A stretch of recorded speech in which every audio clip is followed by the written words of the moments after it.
Ok, gente, estamos aqui com mais um vídeo dentro da proposta de estudar e procurar entender esse conceito de campo psiquântico e sua aplicação na nossa vida. No entanto, como é um conceito relativamente novo, pelo menos da forma que aqui está sendo colocada, uma das questões que ficam, primeiro, que se tem alguma conexão científica com isso, ou alguma relação com a ciência. E hoje, então, nós vamos ter de exatamente conversar um pouquinho sobre o que é ciência para a gente entender como que esses aspectos se enquadram, se encaixam. E a segunda questão é que é um modo de conhecimento que nós buscamos estabelecer uma estrutura para ele. Então, o que é conhecimento? E para que a gente possa entender, então, essa linguagem um pouco, às vezes, confusa, quando nós trazemos, né, esse tema, eu vou exatamente iniciar com esses slides que nos ajudam a entender, a localizar melhor o que eu estou querendo dizer com essas questões. Então, o tema de hoje do canal Medita Quântica é ciência, conhecimento e realidade. Claro que aqui fazendo de uma maneira bem simplificada, e eu queria exatamente poder trazer alguns elementos para serem refletidos aqui.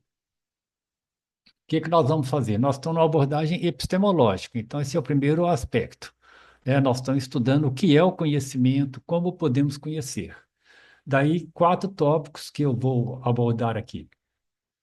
Como o conhecimento é estruturado e as implicações sobre a ideia de realidade. Isso porque pode dizer, não, mas campo psíquico, vocês estão falando que você diz e que alguns outros autores dizem, isso não é real. Isso não é a realidade, isso é uma invenção, é uma imaginação. Mas então vamos ver o conceito de realidade, também o conceito de ciência como modo de conhecer, o item 2 que está colocado aí, algumas concepções sobre o real, o que é realidade, e modos de conhecer para a gente finalizar esse nosso encontro. É importante já iniciar com esse teorema de Gödel, Gödel, essa pronúncia é um detalhe, que ele fala dos sistemas abertos, né? Então vamos ler um pouco essa questão que é colocada da seguinte maneira: qualquer sistema lógico, por exemplo, Gödel trabalhou com a aritmética, que é um sistema lógico, né? Então ele fala que qualquer sistema lógico contém um número infinito de proposições absolutamente indemonstráveis. Então, esses sistemas indemonstráveis devem ser tratados como postulados. Então, qualquer sistema lógico parte de alguns postulados. Você não tem uma base fundamental de consistência para qualquer que seja o sistema, seja a própria matemática, seja a física, a biologia, a psicologia e daí por diante. Por isso, é impossível encontrar em um sistema formal a prova de sua consistência. Imagina que ele trabalhou isso para matemática, que é considerada a base das ciências exatas. Então, ele vai falar, mesmo na matemática, né, você não vai encontrar uma, uma plataforma final onde ela se sustenta, né? Seria encontrar a prova final da consistência daquela estruturação que se coloca. Ela é sempre parte de postulados. Porém, dessa forma, né, os fundamentos que podem ser a base para um determinado conhecimento levam a uma recursividade ao infinito. Então, a gente vai tentando explicar alguma coisa em cima de outra, que em cima de outra, e isso é o que ele chama de uma recursividade ao infinito. Então, questões como, por exemplo, o que é matéria? O que é energia? O que é psiquismo? O que é consciência? E daí por diante, são questões que estarão que nós teremos de assumir a partir de um determinado ponto e esse ponto de referência nós alimentamos a partir dali, mas é sempre um ponto de partida. Ele é um sistema lógico e nós não temos como encontrar a prova final da sua consistência. Isso já nos ajuda, já nos dá uma base, né, para tornarmos mais humildes perante as nossas questões, porque nós sabemos que ali existe uma situação que nós estaremos sempre partindo de algum pressuposto, de algum postulado, para que a gente possa construir aquele modelo teórico e fundamentá-lo, que é, então, o caso do que nós estamos trazendo aqui na ideia de campo psicoquântico. E aí tem ainda um segundo aspecto, que é o problema da autorreferência, que é colocado com esse teorema. G de Gödel, né? G afirma que G não é demonstrável. Observa que essa sentença, G afirma que G não é demonstrável, é uma sentença autorreferente, ou seja, ela é indecidível do ponto de vista lógico. Pensa bem, como que G pode afirmar que G não é demonstrável? Então você entra numa espécie de uma contradição, então você é indecidível nesse aspecto. Então esse é o problema de qualquer autorreferência, né? Ou seja, leva a um paradoxo, que é uma proposição que não pode ser demonstrada, mas também não pode ser refutada. E diversas áreas do conhecimento chegam nesse ponto. Exatamente o que nós falamos do slide anterior. Você leva a uma recursividade ao infinito. Daí a ideia de que o psiquismo estaria nessa categoria. É uma pergunta. Eu diria que é uma afirmação. O psiquismo está nessa categoria, porque é o próprio psiquismo, como processo de conhecimento, questionando ao que ele pode conhecer, ao que ele pode saber, ao que ele pode sentir. E aí, ele está nessa categoria da autorreferência. O que nós estamos fazendo aqui, nós estamos usando exatamente a nossa estrutura psíquica para que possamos entender o que é o psiquismo. Então, como poderia o psiquismo demonstrar ou negar a si mesmo, né? Então, essa é a questão G, né, não prova G. Com isso, nós podemos, então, começar a pisar no terreno da ciência como um modo de conhecer. E aí, esse texto que eu trago, né, ele tenta traduzir de alguma maneira a ideia de ciência, não é o único, não é o melhor de forma alguma, mas é um modo de perceber a ciência, principalmente as ciências demonstráveis, física, matemática não, né, biologia e demais. Então, a ciência é um processo pelo qual o homem se relaciona com a natureza. Então, observa, já começa com a questão de relacionamento, visando conhecê-la ou desvendá-la. Então, a gente tem uma relação buscando interpretar, desvendar essa, essa natureza que nós estamos buscando entender. E isso acontece, então, de que forma? Mediante a observação dos fatos e a experimentação, utilizando metodologias adequadas. Então, a gente estrutura metodologias adequadas àquele fim, e aí a gente começa a buscar uma experimentação e uma observação do que está aparecendo para a gente. E depois estabelecem leis ou relações necessárias entre os fenômenos e reunimos isso em teorias discursivas, que é o processo final de produção de um objeto de ciência. É sempre imutável, né? Aqui ainda eu coloco um asterisco em observação, né? Observar implica o seguinte, que o sujeito não é neutro. O sujeito da observação, né, a pessoa que está ali, um de nós, qualquer um de nós, não é neutro. Ali existem interesses específicos e traz uma representação teórica geralmente implícita, nesse processo de observar. A gente já chega com o modelo, com a linguagem, a gente já chega com a teoria, a gente já chega com concepções. A gente não observa nada a partir do nada, a gente observa algo a partir de nossos referenciais. Então, a ciência, aquela ciência tão exata, ela passa então a ser questionada nas suas diversas situações que ela se propõe a realizar. Então, aqui existem duas concepções sobre ciência e realidade, que a primeira é a mais ingênua, é essa. A ciência permite conhecer a realidade e saber o que verdadeiramente é real. Essa é uma proposição, ela conhece e sabe. Ou seja, ela parte do princípio que existe uma realidade que pode ser desvendada. A segunda concepção, que é a que nós adotamos, inclusive, é que a ciência oferece uma representação da realidade, que preserva as aparências dos fenômenos. Então, ela é uma representação. Você não acessa o real diretamente, não como ciência. Ou seja, nós percebemos, mas não há garantias de que estamos tendo alguma ilusão pelos sentidos, que é a ideia, então, mais aceita e mais crítica do que a ciência. Bom, então o que é a realidade? Né? A concepção original faz referência às coisas com as quais lidamos, que podem atuar umas sobre as outras.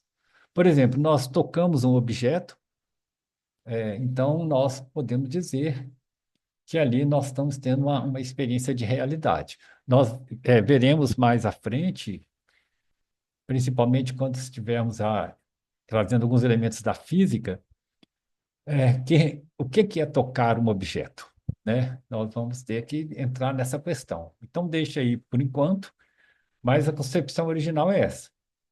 Nós lidamos com as coisas e aí nós consideramos que a gente pode ter acesso a essa coisa. Pode ser tocar objeto, pode ser enxergar, né, o que nós vemos, principalmente a gente tá, eu estou vendo isso aqui, está na minha frente esse objeto, eu estou vendo esse fenômeno acontecendo. Então é isso que nos dá essa concepção original. Mas é bom lembrar também que outros sentidos estão associados. Por exemplo, uma nota musical é tão real quanto uma pedra de quartzo.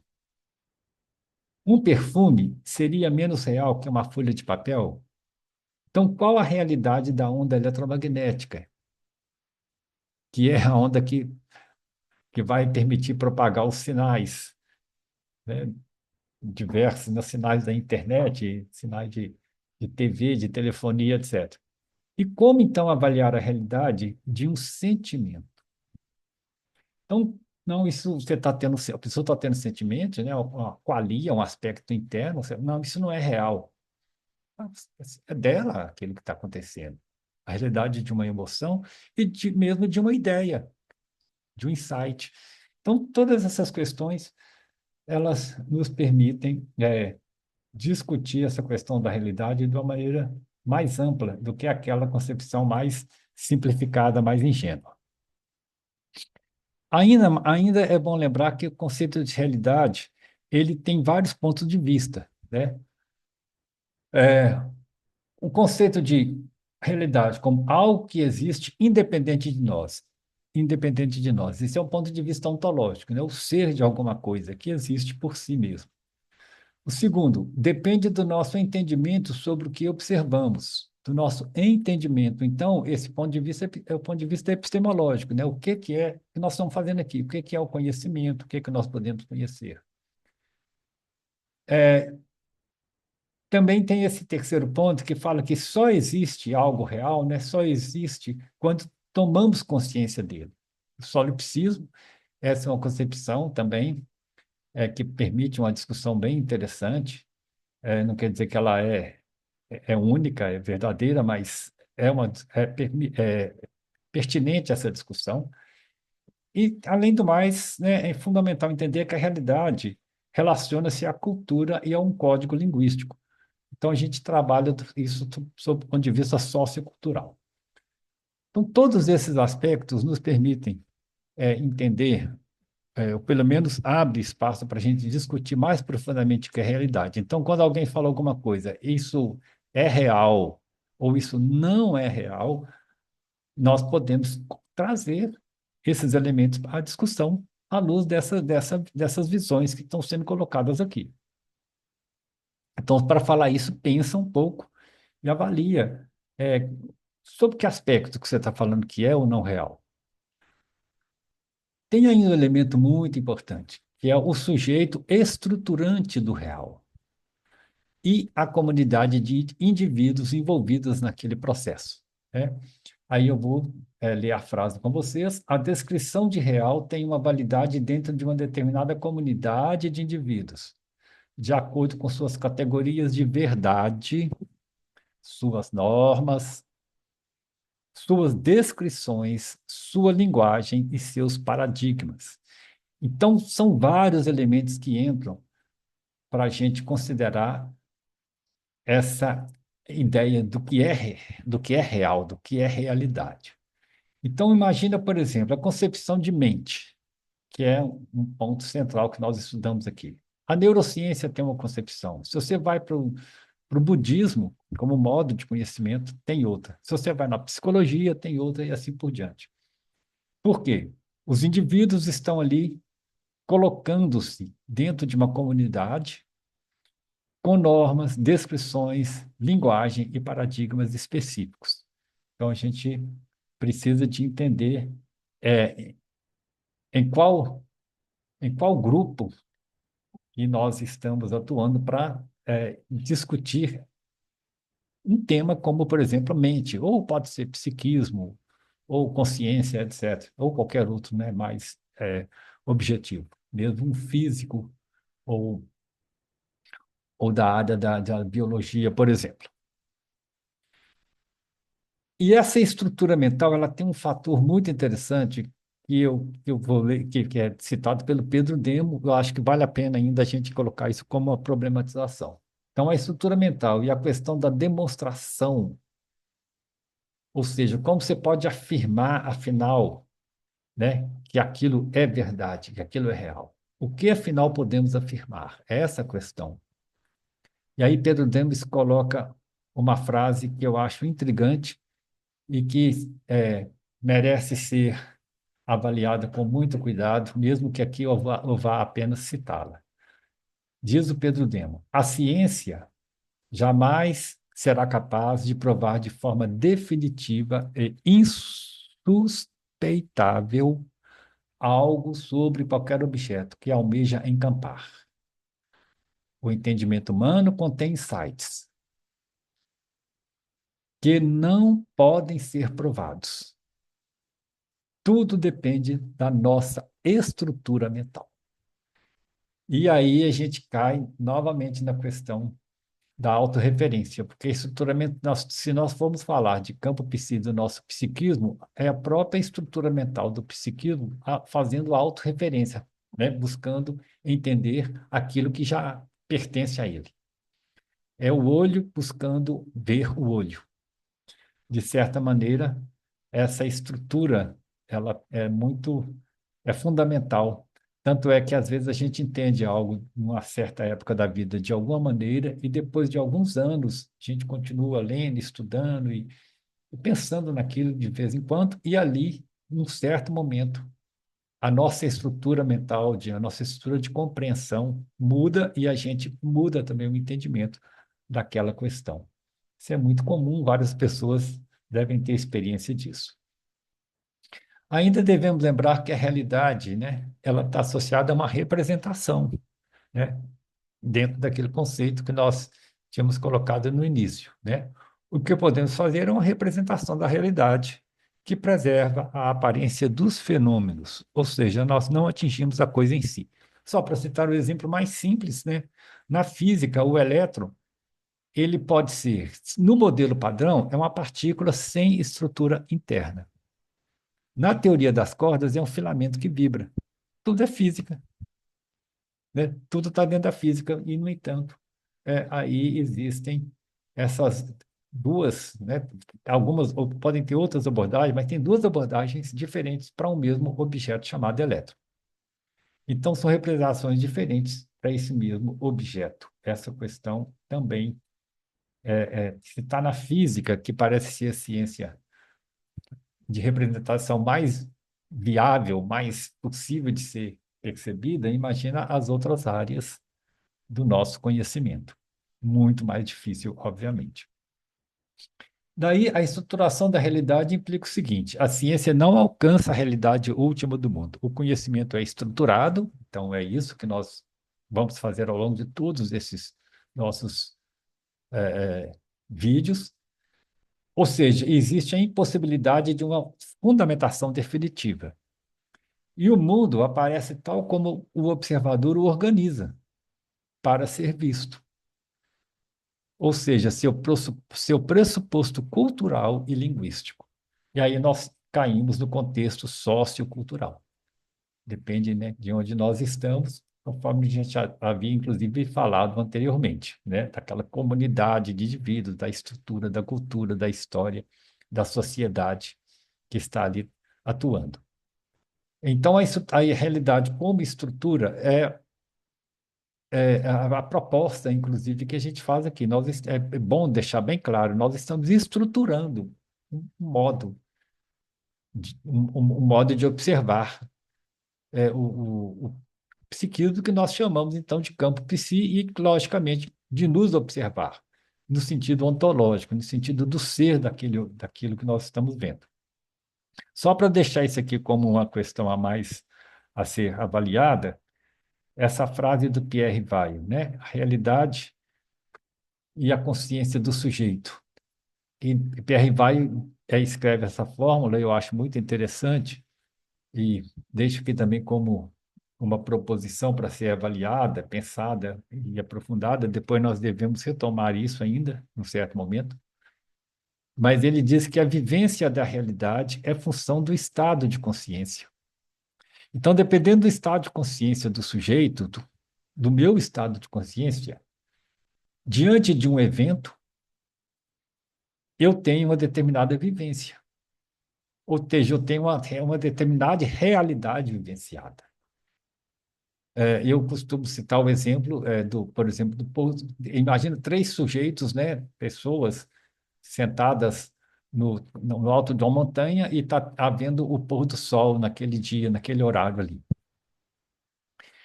E qual que é o estado de consciência de cada pessoa relacionado àquele momento? Né? Pode ser que uma pessoa, apesar de estar sentado ali, ela está com a mente voltada para o passado, é, lembrando de coisas do passado, que sejam agradáveis ou não, ou desagradáveis, mas ela está no passado.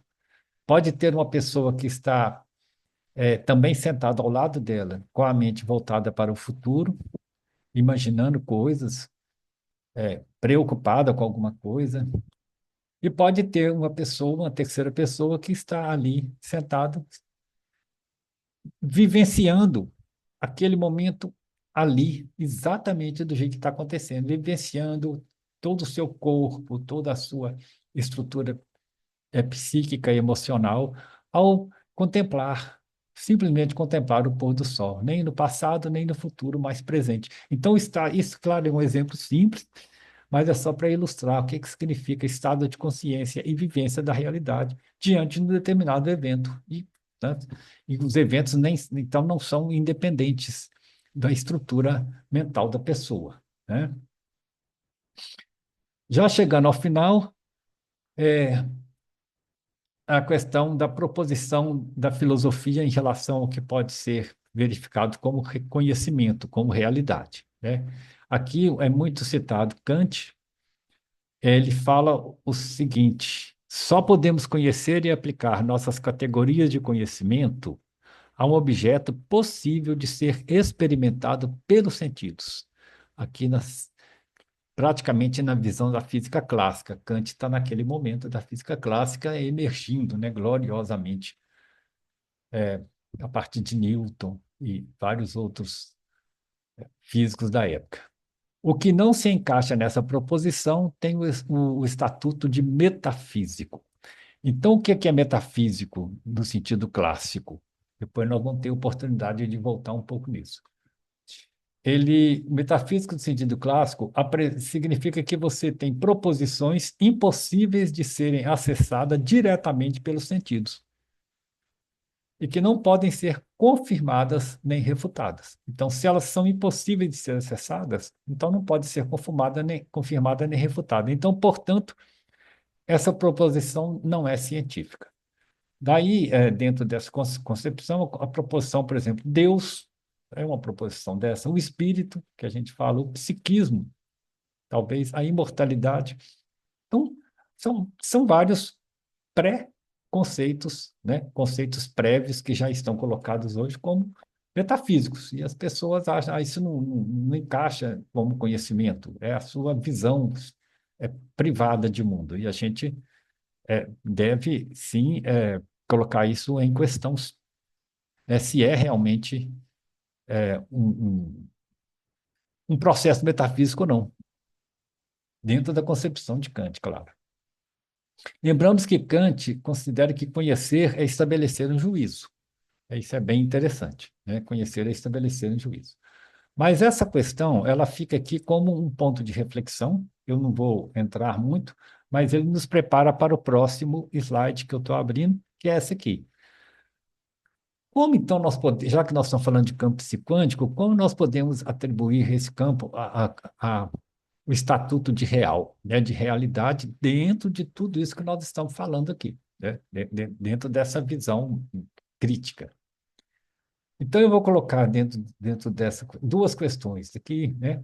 Primeiro é o seguinte: é possível, o campo psiquântico é possível de ser experimentado, já que se coloca que é alguma coisa associada à realidade, a um modelo de ciência, tem que ser experimentado? É possível?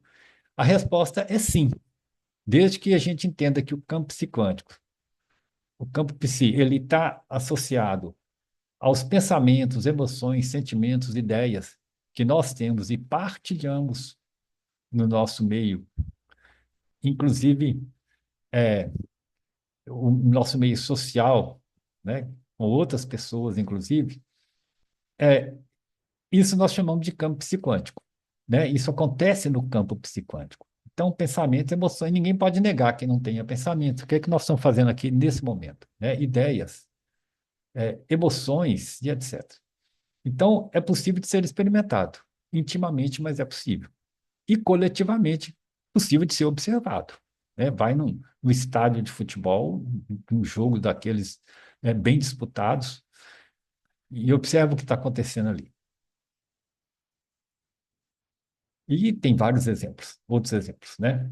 Mas é possível de ser experimentado. Por quais meios? Aqui eu vou citar dois, né? Primeiro, pelos sentidos, né? Os sentidos que nós percebemos muito bem, né? Sabemos o que é isso. Os sentidos correspondem a percepções associadas aos processos cerebrais, né? Que é o potencial de ação, PA, e as comunicações nas sinapses neuronais. Então, acionam o psiquismo. Então, quando eu toco uma superfície e percebo a superfície como quente ou fria, isso, em última análise, transforma-se em potencial de ação no cérebro. E aí eu tenho um acionamento do nosso psiquismo, e sempre associado a alguma coisa que agrada, que desagrada, por exemplo, né? Alguma coisa que me faz medo, ou eu que sinta confortável. E aí, eu estou citando o tato, mas pode ser o que a gente ouve, pode ser a audição, pode ser a visão e etc. Então, em última análise, tudo transforma no cérebro em potencial de ação. Então, isso aciona o psiquismo.